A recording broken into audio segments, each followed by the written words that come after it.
Here at Levi's Stadium in Santa Clara for the College Football Playoff National Championship game, as we'll see the Florida State Seminoles taking on the Clemson Tigers.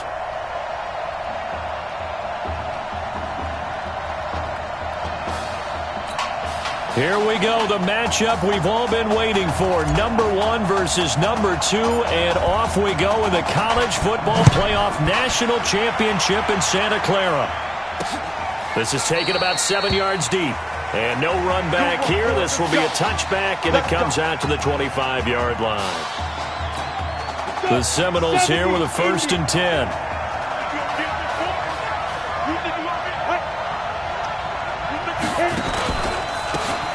Here's Cox. And not much to speak of. Call it a 1-yard gain up to the 26. For Florida State, they're seeking their 4th national championship. They were winners back in 1993, also in 99, and then most recently back in 2013. George looking to pass. Oh, look at Thomas wide open. And they work this well upfield across the 45. 22 yards there, a 1st down.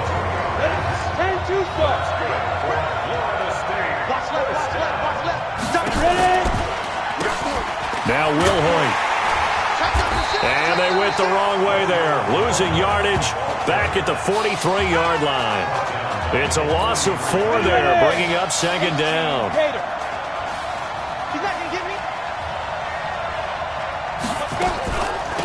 They'll run now with Wilhoit and give him about 5 as he gets this up to the 48-yard line.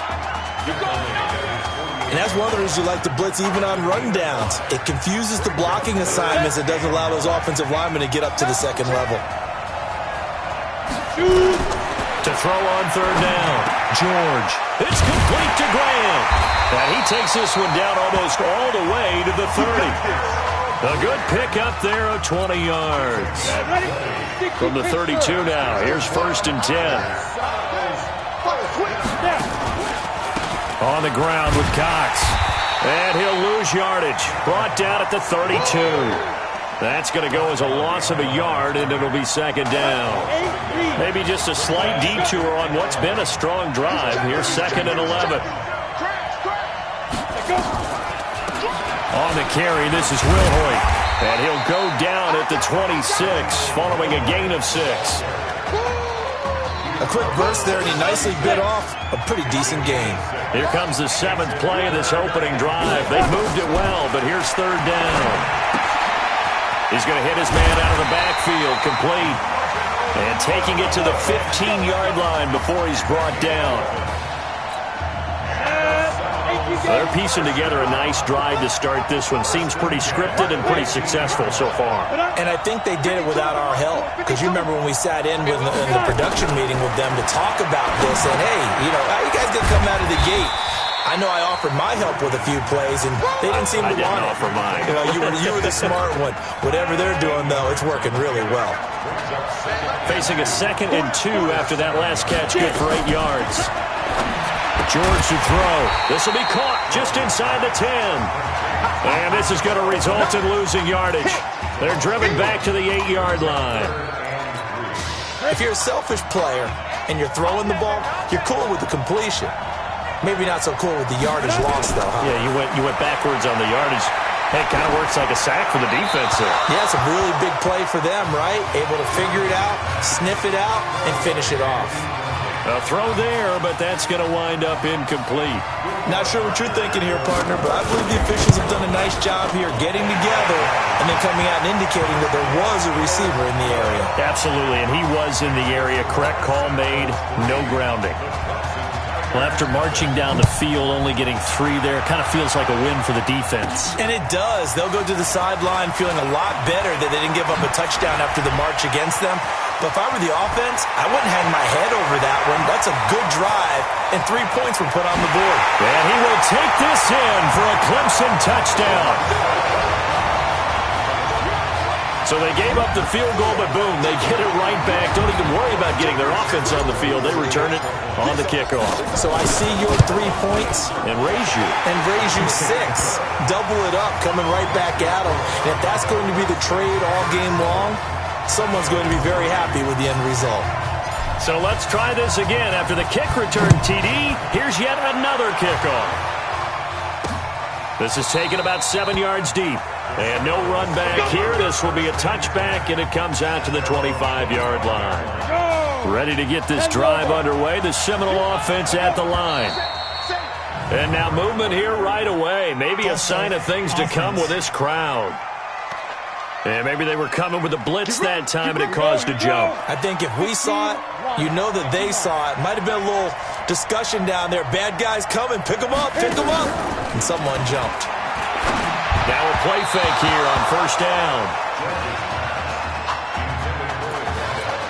And that's one he's got to be happy to have back. There wasn't a hole open in the zone. You have to think on early downs like that first down there, need to be a little bit more careful. Yeah, fortunately for him, got a couple more downs to play with.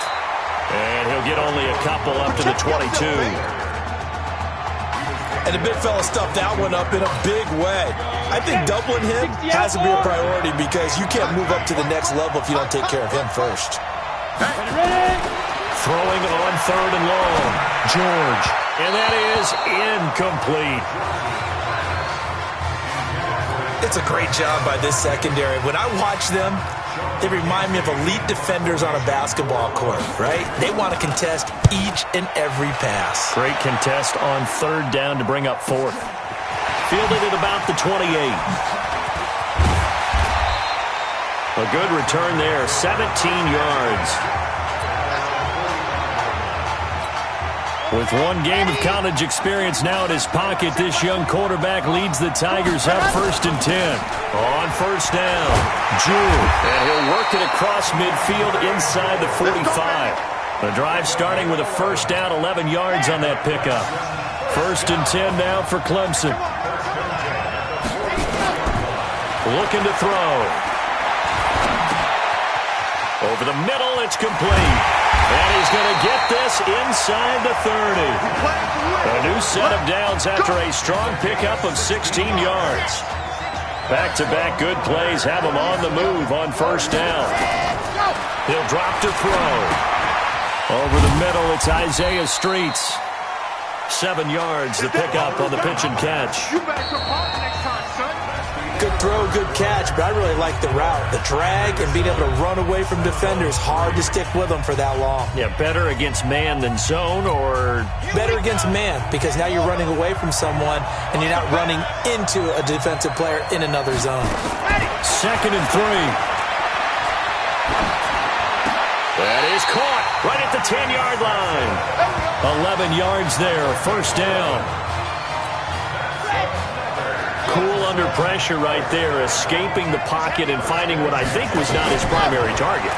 And some of these guys are just so comfortable getting outside of the pocket that they'll do it on purpose. Doesn't even need to be a breakdown. They move, and they know it affects the defense, because a lot of times you get lost in coverage in the secondary, and I think you're exactly right. Wasn't his primary target. Found a secondary guy who sprang open, probably because of his movement out of the pocket. Now a second down throw for the end zone, but it's incomplete. Isaiah Streets, the intended target, and it's third down. An incomplete pass on second down leads us to 3rd and inches. Looking end zone, but it's incomplete. Quarterbacking 101. Never force the ball into double coverage, especially not this close to the goal line. The windows are so tight, you just don't want to force it in there because it could be tipped up and picked off. They took it all the way to the 1, but in the end, opt for 3. Just doesn't sound right, does it? If you get all the way down to the 1-yard line, isn't that supposed to be a play in the end zone that culminates in a... Now a hit and a loose football.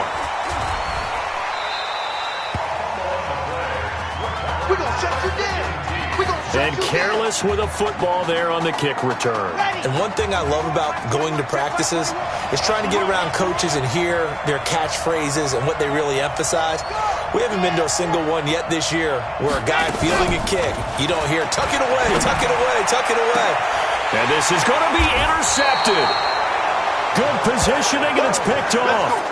Well, that's a drive killer right there. Not a really confident throw either. This one was kind of up for grabs, and it's going to come down the hands of the wrong team.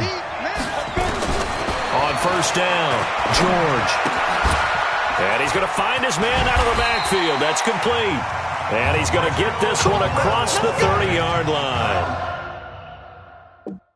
A gain of 11 to kick off the drive, and it's a quick first down. We always talk about having to read defenses and how complicated that is. Well, this was an excellent read. Read the pressure and got rid of the football before it even got to him for a nice game. And when they're blitzing like that, running back usually a good spot to go with the football? Without a doubt, because he's right in your sight line or he's near you. So you're able to just get it to him easily. And once he gets in space, that's usually a good matchup for him. And he is met in his tracks behind the line of scrimmage. The second down play results in a loss of 2 yards. On third down, George. Now he'll dump it underneath to his running back, complete. And they bring him to the ground just shy of midfield. It's a pickup of 16 there, and it'll lead to a new set of downs. This offense finding its legs now. Here's another 1st and 10. Now George, throw left side, complete. It's Brady. Holding offense. So a decent gain, but all for naught on the penalty. It's too bad, isn't it? They were feeling pretty good about it. Only people celebrating, the guys who just gave up that play. They're backed up here with a 1st and 20 now after the holding penalty. They'll run it now out of the gun. 2 yards on the pickup. It'll be 2nd down. Well, that call makes sense because they've been throwing it well on this drive, and once again they show passing formation, showing the shotgun. Then they ran out of it. That's a nice play by them defensively, though, to hold it to a short gain. Looking to throw on 2nd down. George. It's a short one here, complete to his tight end. 4 yards on the completion, and it sets up a 3rd down. I think it's okay there. They didn't get a whole lot on that play, but it's nice to have a safety valve that's built like this guy. Big target, guy you can spot pretty easily. Put it on him when your other targets aren't open. Over the middle, open is Thomas. And they do get this across midfield to the 49, but a small consolation prize as he's well short of the 1st. Now here's a whistle and a timeout. It's called by the receiving team here. They'll have 2 remaining as we step aside here in this 2nd quarter. Let's go, boys. Let's go. The Tiger offense ready to get after it one more time. Charles, we talked in the semifinal about Isaiah Street's brother Ezekiel, lost due to leukemia exactly 1 year ago today. But since then, Isaiah's been active in trying to help them. Hit from behind, and he's going to be driven down. Protection certainly going to need to be a bit better here on 2nd and 16. Into heavy traffic, and it's intercepted. Picked off at the 24. That interception sets them up beautifully already in the red zone. And you can hear it all the way up here. Oski, everyone turned to block, find a spot, and now they're set up inside the red zone for their offense. On 1st and 10, George looking left side, and he's got a man. It's Grant.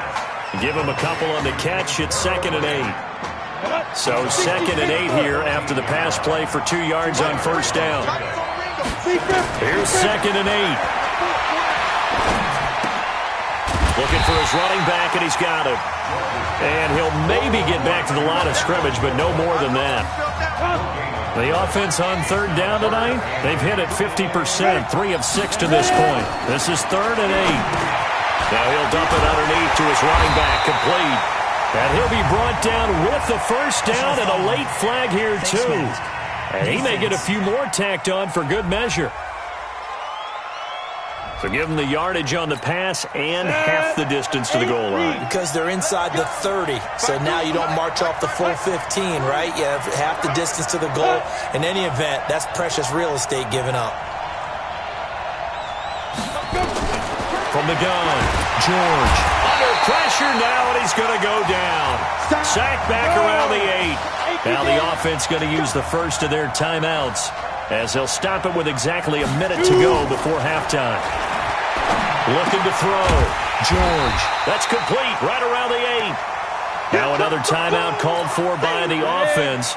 as the clock will stop with 55 seconds to go until halftime. They've been denied touchdowns in the red zone twice already. Here comes 3rd and goal. And down he goes. Pressure gets him back at the 14. Now a second timeout called for by the defense, as the clock's going to stop with 47 seconds to go in half number 1. And his kick here is good. And the drive will wind up yielding 3. They got the interception, but very little movement after, and that forces him to settle for 3. And it does feel like settling when that happens, doesn't it? It certainly does, but we got to give a lot of credit where it's due, and that's to the defense, because they ran onto the field. It's what we call sudden change, right? Interception, you got to go put out the fire, and they did, holding them to a field goal. The Tiger offense ready to get after it one more time. And we'll see how this is played. Offensively, they've got the lead. Not a whole lot of time left. What do you think, Charles? Nowhere to escape, and he goes down. Work to be done here on 2nd and 16 after the sack. 2nd and long.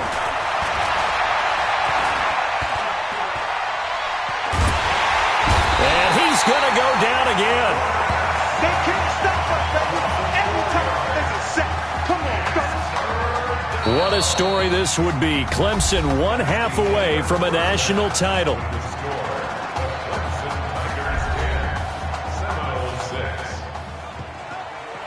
Hey, come on. Hey, you need to play better in the second half, all right? What?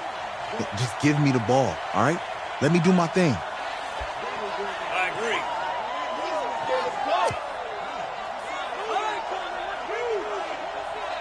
Got it. Hey, you know how much this means to me, right? Of course I do. Then make it happen. Okay, man.